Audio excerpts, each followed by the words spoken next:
What is up, guys? The StrongBoys19 here. It is time to do the 2013 album review on The Wrong Side of Heaven and the Righteous Side of Hell, Volume 2 by Five Finger Death Punch. Now, this album came out a few weeks ago, and I do apologize for not reviewing this album much more earlier, since it came out on the 19th this month. And we know that it's close to December already. So, this is the follow-up to The Wrong Side of Heaven and the Righteous Side of Hell, Volume 1, which was released a few months ago, and I reviewed it with a fellow YouTuber, Thomas Rockaholic11, and to me that album was just a really disappointing, weak, and lackluster release.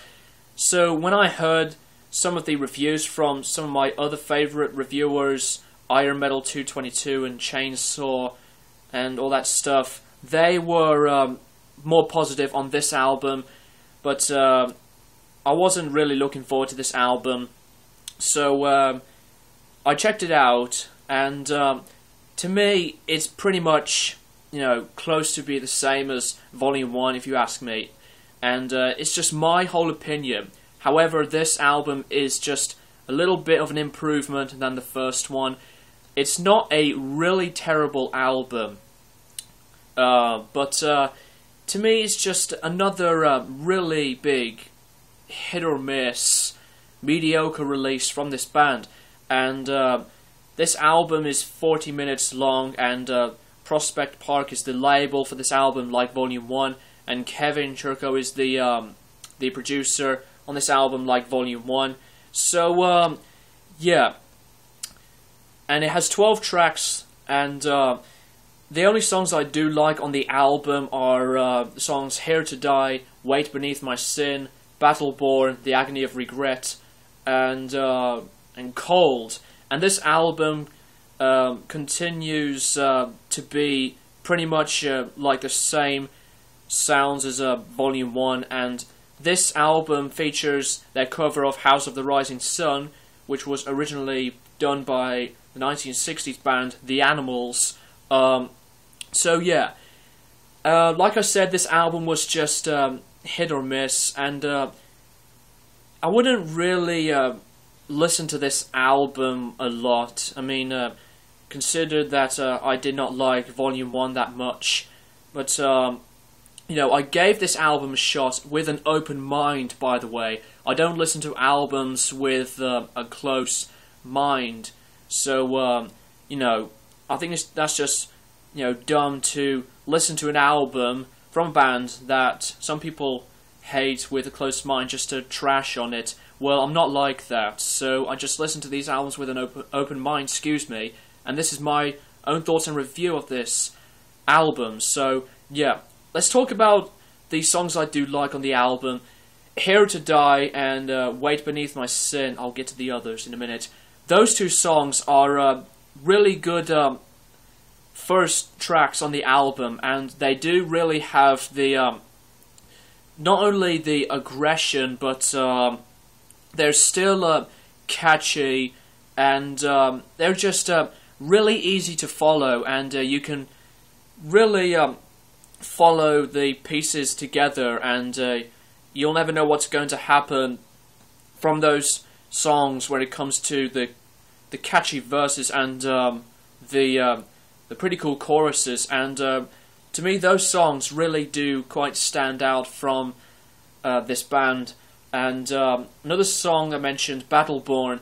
Battleborn is definitely a song that took me by surprise, and it's much more of a mellow type of track, and the sound of it is just less aggressive and pretty much much more of a softer, like a soft heavy metal type of music sounded, and Ivan Moody's vocals have gone much more proper singing and clear type of vocals, like some of the other songs I will mention.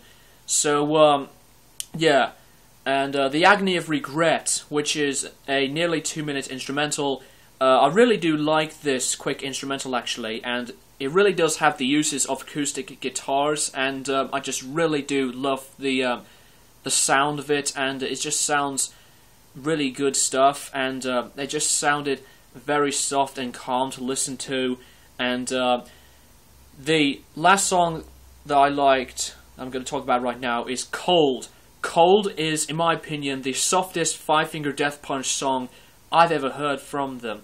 And I just really liked the way that it goes, and it's definitely similar like Battleborn, just much more soft and calm and more mellow type.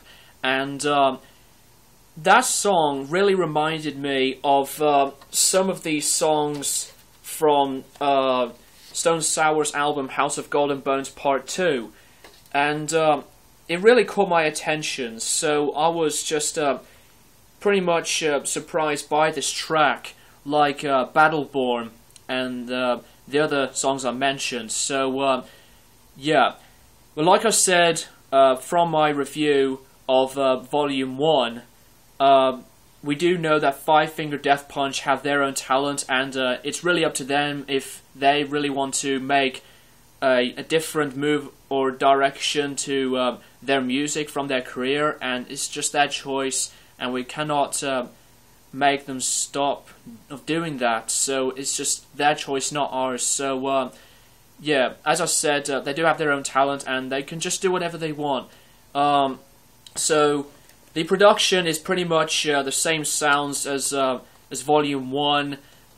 It does really have the pretty cool heavy distortion from the guitar sounds, and Ivan Moody's vocals are still pretty unique. There's some flaws on this album, though. You know, songs like Wrecking Ball, Cradle to the Grave, Matter of Time, and a few other tracks, including the House of the Rising Sun cover. To me, all the other rest of the songs from this album are not terrible, but they are very, very much more hit or miss and mediocre. I try to get into them, but I just really don't like what's going on that much to me.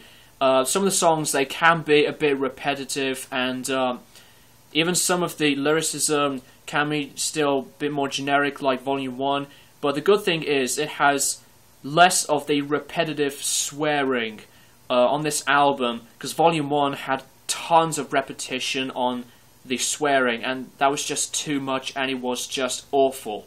But at least Ivan Moody wrote less swearing, but as I said, some of the lyrics can be a bit generic, but they're just, you know, not that bad, I guess. And you know, it's just Five Finger Death Punch, and a lot of the fans are just going to be completely love this album.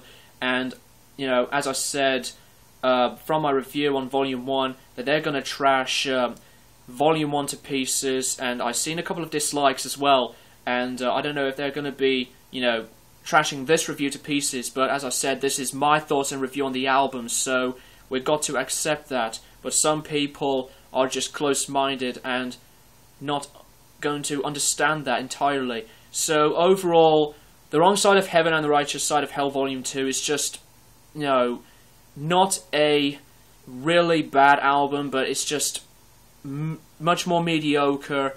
It's pretty much similar like Volume 1, as I said, so I'm going to give The Wrong Side of Heaven and The Righteous Side of Hell Volume 2 a 5 out of 10, close to 5.5 or something. Yeah, but I'll give it a 5 out of 10, so let me know what you guys think of this album by typing down below in the comments. Thank you guys for watching, and as always, keep it metal.